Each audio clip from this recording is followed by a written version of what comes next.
Subscribe Kalyani Online Classes channel for all exams. आज हम एक बार पुनः आपके सामने उपस्थित हैं अपना नया वीडियो लेकर, जो है बाल मनोविज्ञान में अभिवृद्धि और विकास।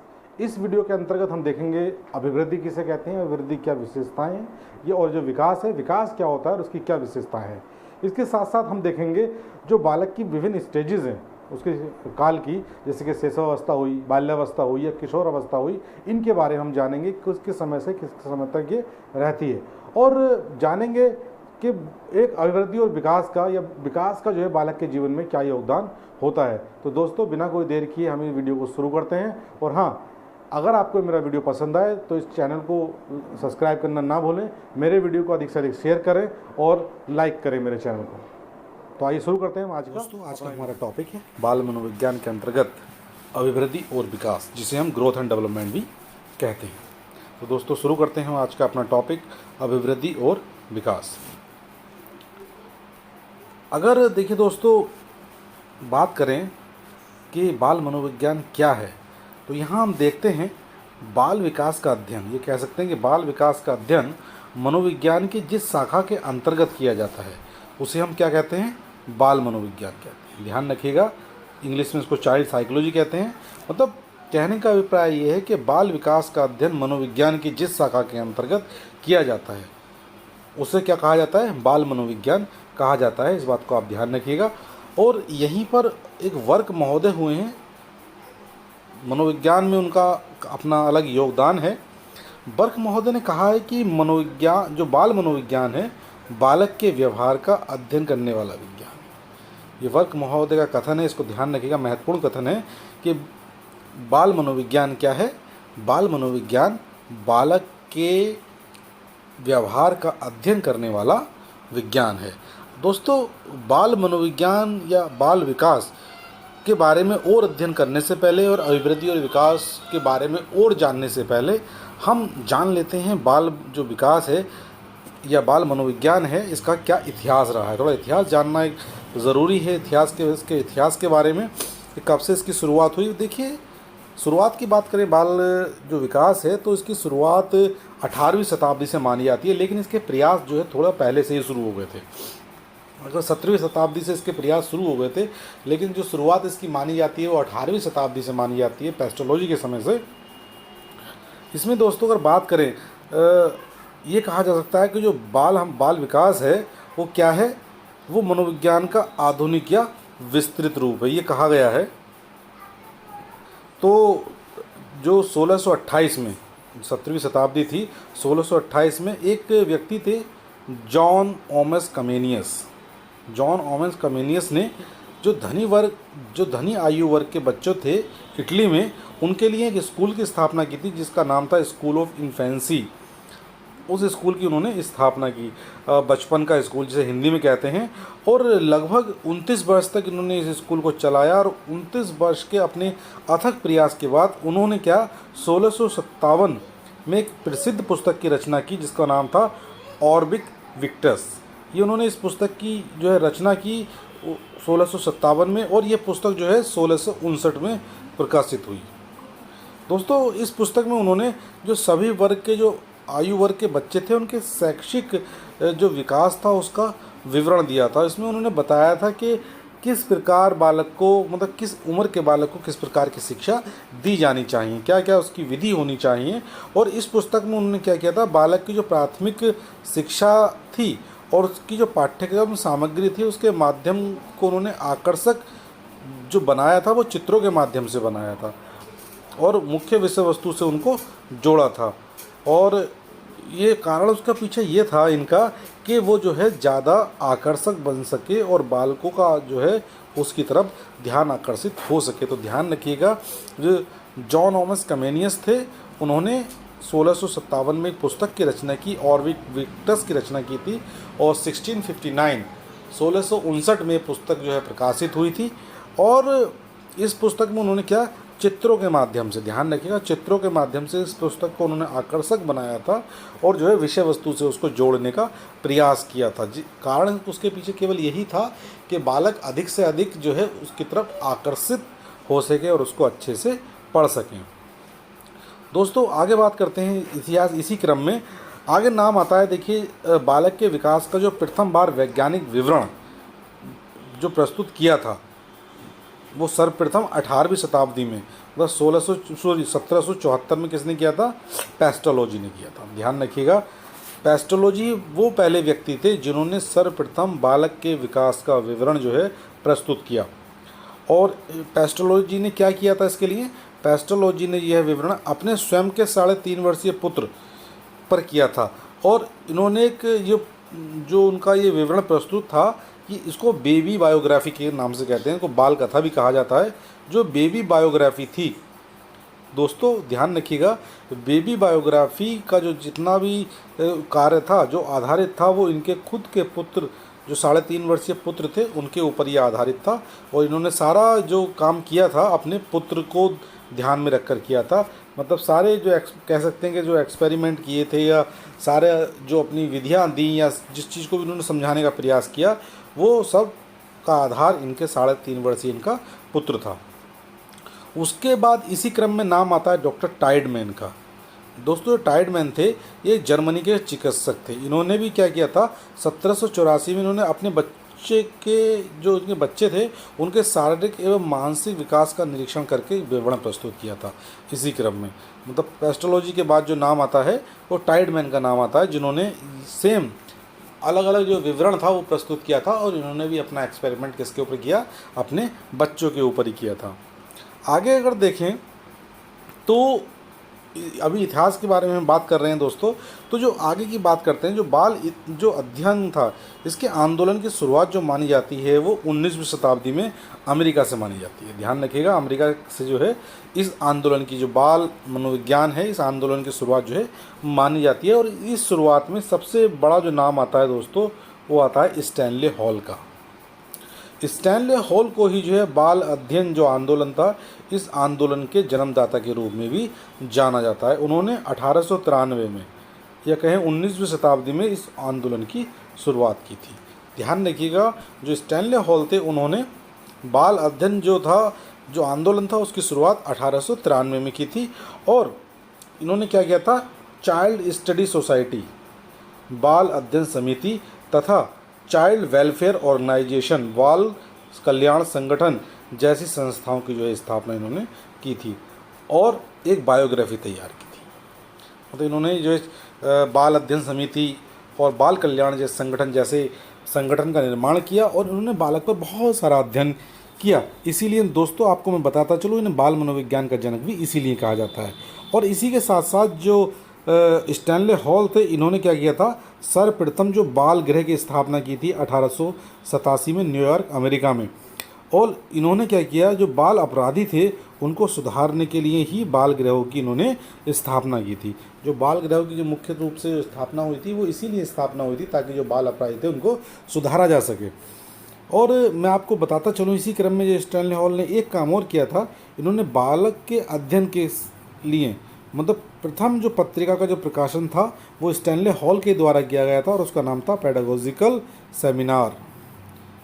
इन्होंने इसका शुभारंभ करवाया था या इसका इन्होंने प्रारंभ किया था। जो बाल अध्ययन का जो पहली पत्रिका थी वो पेडागोजिकल सेमिनार ही थी।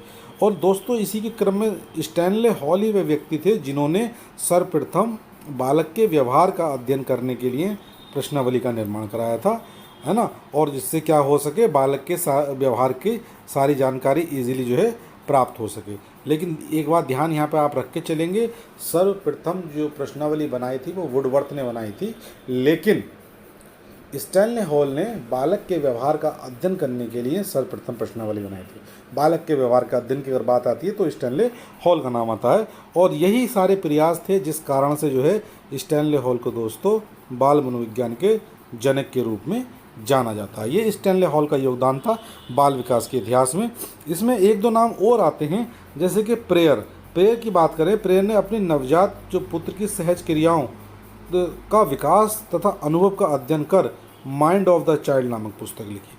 प्रेयर का भी एक योगदान आता है। प्रेयर ने क्या किया था, उनके नवजात पुत्र थे, उन्होंने उनकी सारी क्रियाकलापों को बचपन से देखा, शैशवावस्था से, गर्भावस्था से लेकर शैशवावस्था, उसके बाद बाल्यावस्था, उन सभी सारी अवस्थाओं को देखा और उन्होंने अनुभव किया कि किस प्रकार जो है बालक जो है में विकास होता है, किस प्रकार वो चीज़ों को सीखता है और इन सब का अध्ययन करने के बाद उन्होंने माइंड ऑफ द चाइल्ड नामक एक पुस्तक की रचना की थी। और दोस्तों यहीं हम बताते आपको चलें, क्रो एंड क्रो ये एक मनोवैज्ञानिक हुए और उन्होंने तो यहाँ तक बोल दिया था कि जो 20वीं सदी होगी वो बालकों की सदी होगी, मतलब 20वीं सदी को हम बालकों की सदी के लिए जानेंगे। तो ये दोस्तों ये इतना इतिहास था। अब इतिहास के बाद आगे हम बात कर लेते हैं अभिवृद्धि और विकास के बारे में। हम बात करते हैं अभिवृद्धि की। अभिवृद्धि के अर्थ को हम जानते हैं कि अभिवृद्धि कहते किसे हैं। तो दोस्तों देखिए, कोशिकाओं की जो गुणात्मक वृद्धि जो होती है उसे क्या कहा जाता है, उसे अभिवृद्धि कहा जाता है। ध्यान रखिए, कोशिकाओं की गुणात्मक वृद्धि को अभिवृद्धि कहते हैं। जैसे ऊंचाई, हाथ पैरों का बढ़ना और बालों का बढ़ना, ये एग्जाम्पल हैं इसके। जो ऊंचाई बढ़ती है, हमारे बच्चे की हाइट बढ़ती है ना, उसके हाथ पैर बढ़ते हैं और उसके बाल बढ़ते हैं, ये सब अभिवृद्धि के अंतर्गत आते हैं। इसके अंतर्गत देखें, जैसे शारीरिक पक्ष में वृद्धि होना, जब बच्चे का जो शरीर है जैसे शैशवावस्था से वो बढ़ता है, बाल्यावस्था की तरफ जाता है, तो क्या है दोस्तों, ये अभिवृद्धि है। और ये एक पक्षीय होती है, ध्यान रखिए, एकाकी कह सकते हैं इसको कि एकाकी होती है क्या, और ये एक पक्षीय होती है जो हमारी वृद्धि होती है, उसको ध्यान रखिएगा कि एक पक्षीय वृद्धि होती है। साथ ही साथ इसके अंतर्गत और क्या क्या चीज़ें आती हैं, जैसे कि लंबाई में वृद्धि है ना, चौड़ाई में और भार में वृद्धि। ये जो जितनी चीज़ें होती हैं, लंबाई, चौड़ाई, भार, इस सब में जो वृद्धि होती है वो क्या कहलाती है, वो अभिवृद्धि कहलाती है। इसके अलावा और एग्जाम्पल है, जैसे हम देखें कि संख्यात्मक या मात्रात्मक, ये मात्रा के रूप में होती है ना, संख्यात्मक होती है या मात्रात्मक होती है, या और एक बात अभिवृद्धि में आप ध्यान रखिएगा दोस्तों, अभिवृद्धि जो होती है एक निश्चित समय के लिए होती है, मतलब कुछ समय के बाद जो है अभिवृद्धि रुक जाती है। और जबकि यहाँ विकास की अगर बात करें दोस्तों, तो विकास जो है एक निरंतर चलने वाली प्रक्रिया होती है, जो है वो नहीं रुकता है। लेकिन अगर अभिवृद्धि की बात करें तो अभिवृद्धि क्या होती है, एक निश्चित समय के लिए होती है। ये कहा जा सकता है कि व्यक्ति के स्वाभाविक विकास को क्या कहा जा सकता है, अभिवृद्धि कहा जा सकता है। मतलब बालक के स्वाभाविक विकास को अभिवृद्धि कह सकते हैं। दोस्तों फ्रैंक ने इसको जो है इसकी परिभाषा देते हुए कहा है कि कोशीय गुणात्मक वृद्धि ही अभिवृद्धि है। जो हमारी कोशिकाओं में वृद्धि होती है ना, जो उसकी गुणात्मक वृद्धि है वो क्या कहलाती है, अभिवृद्धि कहलाती है। तो दोस्तों ध्यान रखिएगा, अगर अभिवृद्धि की बात करें तो अभिवृद्धि क्या होती है, ये एक मात्रात्मक होती है ना, और ये एक पक्षीय है। जैसे शारीरिक, जैसे हम बच्चे का आप देखते हैं कि बच्चे का जो है बालों का बढ़ना, उसकी लंबाई का बढ़ना, चौड़ाई का बढ़ना, एक है ना, और ये एक निश्चित समय के लिए होती है। मतलब ये आपने देखा होगा कि अगर एक हाइट अगर बच्चे की बढ़ती है तो एक निश्चित समय के लिए बढ़ती है और उसके बाद वो रुक जाती है। तो वो किसका उदाहरण है, अभिवृद्धि का उदाहरण है। इसी प्रकार और जो एग्जाम्पल है जैसे कि हाथ पैर, ऊंचाई, ये सब जो है अभिवृद्धि के अंतर्गत आते हैं। अब दोस्तों इसी क्रम में हम बात करते हैं आगे विकास की, कि विकास क्या है। विकास दोस्तों संपूर्ण आकृतियाँ रूप में परिवर्तन ही विकास है। मतलब संपूर्ण आकृतियाँ रूप या संपूर्ण आकृतियों के रूप में परिवर्तन ही विकास है। इसको ध्यान रखिएगा, संपूर्ण आकृतियों के मतलब आकृतियों के रूप में परिवर्तन ही विकास है। वास्तव में विकास क्या है, संपूर्ण अभिवृद्धि का एक संगठन है। मतलब जितनी भी सारी अभिवृद्धि के दौरान जितनी भी बच्चे के अंदर वृद्धि होती है ना, वो सब विकास के अंतर्गत आता है। जैसे कि पैरों की वृद्धि, धड़ की वृद्धि अभिवृद्धि है, ये एग्जाम्पल हैं। जिसके पैरों की वृद्धि, धड़ की वृद्धि अभिवृद्धि है। किंतु इन सब का सम्मिलित रूप क्या है, शारीरिक विकास कहलाता है। जैसे कि आप बच्चे का मतलब पैरों का बढ़ना, धड़ का बढ़ना है ना, हाथों का बढ़ना, उंगलियों का बढ़ना, ये सब अभिवृद्धि के अंतर्गत आता है। लेकिन अगर सम्मिलित रूप से बात करें तो क्या है, एक शारीरिक विकास है। एक छोटे क्रम में जो हो रहा है हाथों का बढ़ना, पैरों का बढ़ना, अभिवृद्धि के अंतर्गत आते हैं। लेकिन अभिवृद्धि के अंतर्गत जो है विकास में कब परिवर्तित हो जाती है, जब ये पूरे शरीर की अगर हम बात करें तो किस चीज़ में परिवर्तित हो रही है, ये विकास में परिवर्तित हो रही है। और इस विकास की बात करें तो इस विकास से ही शारीरिक क्षमता में परिवर्तन होता है। दोस्तों कहते हैं ना, जैसे जैसे धीमे धीमे जो शरीर हमारा बढ़ता जाता है तो उससे क्या होता है, हमारे शारीरिक क्षमताएं भी बढ़ती जाती हैं, विकास होता जाता है। और यह कह सकते हैं कि विकास हमारी कार्य क्षमता को दर्शाता है। ये बहुत महत्वपूर्ण बात है कि विकास से क्या होता है, विकास हमारी कार्य क्षमता को दर्शाता है। जैसे जैसे हमारा विकास होता है हमारी कार्य क्षमताएँ बढ़ती जाती हैं, क्योंकि अभिवृद्धि एक निश्चित समय पर जाकर रुक जाती है, लेकिन विकास जो है धीमे धीमे बढ़ता रहता है और ये जीवन पर्यंत मतलब मृत्यु तक, जन्म से लेकर मृत्यु तक विकास जो है चलता रहता है। मतलब आगे दिया है ये जानने की क्या है, ये जन्म से मृत्यु तक चलने वाली एक प्रक्रिया है। मतलब विकास को क्या माना जाता है, जन्म से मृत्यु तक चलने वाली एक निरंतर प्रक्रिया है। और विकास का संबंध किससे होता है दोस्तों, ध्यान रखिएगा, जो विकास का संबंध होता है हमारे संज्ञानात्मक जो पक्ष होते हैं उनसे होता है, हमारे मानसिक पक्ष से होता है, नैतिक पक्ष से होता है और विकासात्मक पक्ष आदि से भी होता है। मतलब जो विकास है इसका संबंध संज्ञानात्मक पक्ष हुए हमारे, है ना, मानसिक पक्ष हुए, इसके अलावा जो नैतिक पक्ष हैं, विकासात्मक पक्ष हैं, इन सब से जो है विकास का संबंध होता है। ध्यान रखिएगा दोस्तों, मैं आपको बताता चलूँ जो बेसिक अंतर है अभिवृद्धि और विकास में, वो बहुत ज़्यादा अंतर नहीं है, थोड़ा सा अंतर है। एक बात आपको ये ध्यान रखनी है कि जो अभिवृद्धि है वो लंबाई, चौड़ाई, ऊंचाई, है ना, हाथों का बढ़ना, इन चीज़ों का, ये सब अभिवृद्धि के अंतर्गत आते हैं। लेकिन इन सब का अगर संपूर्ण रूप में देखें तो वो क्या है, वो एक विकास है। अब आगे इसी क्रम में हम परिभाषाओं को देख लेते हैं। कुछ मनोवैज्ञानिकों ने जो है बाल मनोविज्ञान की विशिष्ट परिभाषाएं दी हैं जो महत्वपूर्ण हैं। इन परिभाषाओं के बारे में हम आइए देख लेते हैं। सबसे पहले क्रो एंड क्रो की हम परिभाषा देखते हैं। उन्होंने क्या किया है, बाल विकास वह वैज्ञानिक अध्ययन है जिसमें गर्भावस्था के प्रारंभ से किशोर अवस्था के प्रारंभ तक का अध्ययन किया जाता है। ये विकास की यहाँ पर इन्होंने बात की है कि विकास क्या है, बाल विकास वह वैज्ञानिक अध्ययन है जिसमें गर्भावस्था से लेकर, मतलब जब एक गर्भ में एक भ्रूण का निर्माण होता है तब से लेकर जब बच्चा शैशवावस्था में जाए, उसके बाद बाल्यावस्था में, फिर किशोरावस्था में, मतलब इस सब का जो अध्ययन किया जाता है किसके अंदर किया जाता है, सबका अध्ययन क्या कहलाता है, वैज्ञानिक अध्ययन बाल विकास कहलाता है। इसी क्रम में हम देखते हैं जेम्स ड्रेवर का जो कथन है वो क्या कहते हैं, वो बताते हैं कि विकास प्राणी में होने वाले प्रगतिशील परिवर्तन है जो निश्चित रूप से किसी लक्ष्य की ओर लगातार निर्देशित होता रहता है। उदाहरण के रूप में देखें, किसी भी जाति में भ्रूण अवस्था से लेकर प्रौढ़ अवस्था तक परिवर्तन है।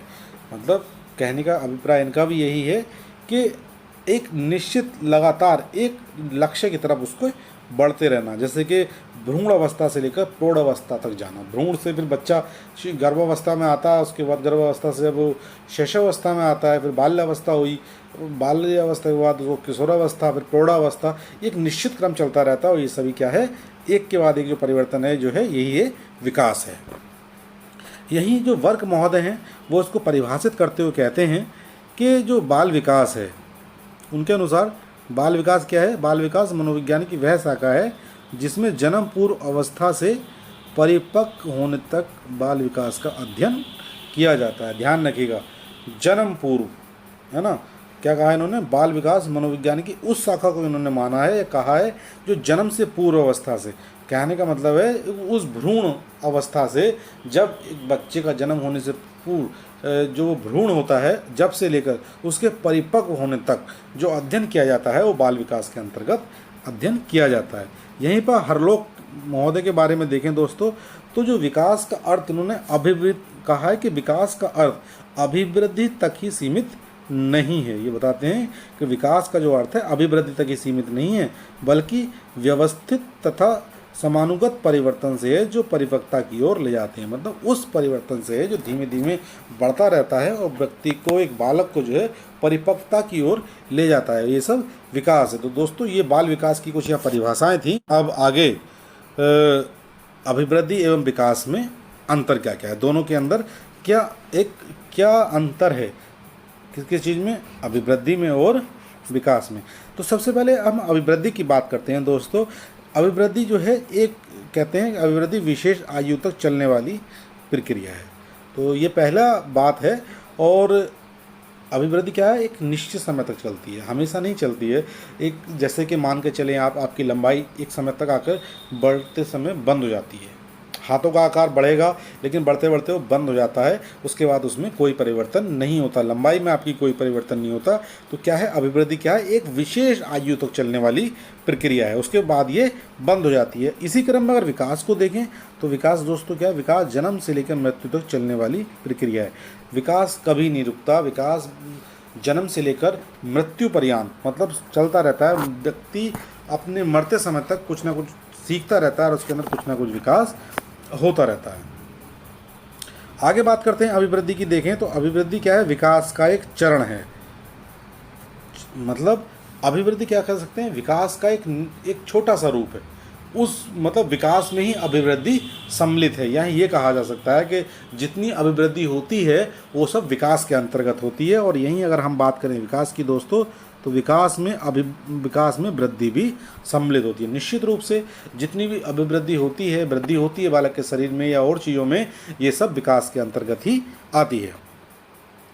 तीसरी हम इसकी अंतर की बात करें दोस्तों, तो यह है अभिवृद्धि में परिवर्तन को देखा व मापा जा सकता है।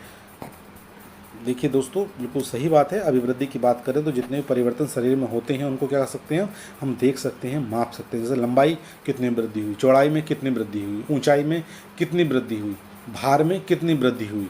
तो इन चीज़ों को देखा जा सकता है और मापा जा सकता है। और अगर हम विकास की बात करें तो विकास में होने वाले परिवर्तनों को अनुभूत किया जा सकता है, मापा नहीं जा सकता।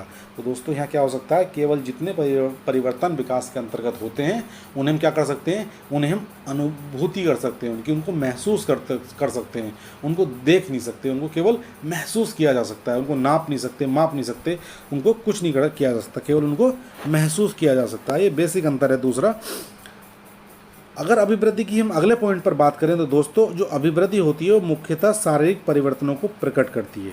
तो इसमें क्या होता है, जो शारीरिक रूप से जो परिवर्तन होते हैं, चाहे वो लंबाई में हो, ऊंचाई में हो, चौड़ाई में हो, भार में हो, है ना, ये सब किस चीज़ को मतलब किस चीज़ को दर्शाते हैं, अभिवृद्धि को दर्शाते हैं। इसके द्वारा अभिवृद्धि को ही दर्शाया जाता है। जबकि अगर विकास की बात करें तो विकास में जो है सभी पक्ष, चाहे वो शारीरिक हो, मानसिक हो, सामाजिक हो, संवेगात्मक हो या नैतिक हो, के परिवर्तनों को संयुक्त रूप से लिया जाता है। मतलब विकास में जो है शरीर में होने वाले या शारीरिक रूप में जितने परिवर्तन होते हैं वो, मानसिक रूप से बच्चा कितना मैच्योर होता है वो, सामाजिक रूप से बच्चा कितना सोशल है, कितना सोशल नहीं है, वो सब डेवलपमेंट उसके, और संवेगात्मक रूप से बच्चा कितना संवेग है उसके अंदर, ये, या फिर नैतिक रूप से बच्चा कितना मैच्योर है, ये सब जो है विकास के अंतर्गत इन सभी पक्षों का जो है हम क्या करते हैं, हम प्रयोग करते हैं, या इन सभी पक्षों को हम देखते हैं। ये सब विकास के अंतर्गत आते हैं। लेकिन अभिवृद्धि में क्या होता है, केवल शारीरिक परिवर्तनों को ही प्रकट किया जाता है। अब इसके हम अगले अंतर की तरफ चलते हैं। जो अगला अंतर है अभिवृद्धि का, अभिवृद्धि केवल उन्हीं घटकों की होती है जो बालक के जन्म के समय विद्वान होते हैं। देखिए दोस्तों, केवल उन्हीं घटकों की होती है जो बालक के जन्म के समय विद्वान होते हैं। मतलब शरीर में जितने भी अंग होते हैं, जब वो बच्चा छोटा होता है तो वो जो चीज़ में विद्यमान होती हैं उन्हीं चीज़ों में वृद्धि होती है। चाहे वो हाथ हो, पैर हो, लंबाई हो, चौड़ाई हो, उन्हीं चीज़ में धीमे धीमे बढ़ता रहता है और ये सब चीज़ अभिवृद्धि कहलाती है। लेकिन अगर यहीं दोस्तों में अगर विकास की बात करें, विकास के लिए आवश्यक ये नहीं है, क्योंकि विकास में इसके साथ साथ जो शारीरिक पक्ष हैं वो, मानसिक पक्ष हैं वो, सामाजिक हैं, संवेगात्मक हैं या नैतिक पक्ष हैं, इन सब का जो है धीमे धीमे विकास होता है और इन्हीं सब का जो है अध्ययन इसके अंदर दोस्तों किया जाता है। तो ये दोस्तों जो बेसिक अंतर है ये आपने अभी देखा, अभिवृद्धि और विकास के अंतर्गत जितने भी अंतर आए। तो दोस्तों ये कुछ अंतर थे, कुछ विशेषताएं थी अभिवृद्धि की और विकास की। इसके बाद जो हम आगे बात करेंगे वो करेंगे जो बाल विकास के जो सिद्धांत हैं उनके बारे में हम बात करेंगे। तो दोस्तों आज की वीडियो में केवल इतना ही, क्योंकि अभिवृद्धि और विकास के बारे में अगर पूछा जाता है तो केवल इतना पूछा जाता है अभिवृद्धि क्या है और विकास क्या है, इसके इतिहास के बारे में, जो मैं आपको इस वीडियो में सारी जानकारी दे चुका हूँ। मुझे उम्मीद है कि वीडियो आपको पसंद आया होगा। और दोस्तों अगर ये वीडियो आपको पसंद आया हो तो आप इस वीडियो को लाइक करें, अपने दोस्तों में अधिक से अधिक शेयर करें और मेरे चैनल को सब्सक्राइब ना करना भूलें। और इससे अगले वाले जो वीडियो होगा वो होगा बाल विकास के जो प्रमुख सिद्धांत हैं, उन सिद्धांतों की हम व्याख्या हम करेंगे और उनको समझेंगे क्या क्या वो सिद्धांत हैं जिन्हें हमें पढ़ना चाहिए। थैंक यू दोस्तों, मिलते हैं नेक्स्ट वीडियो में।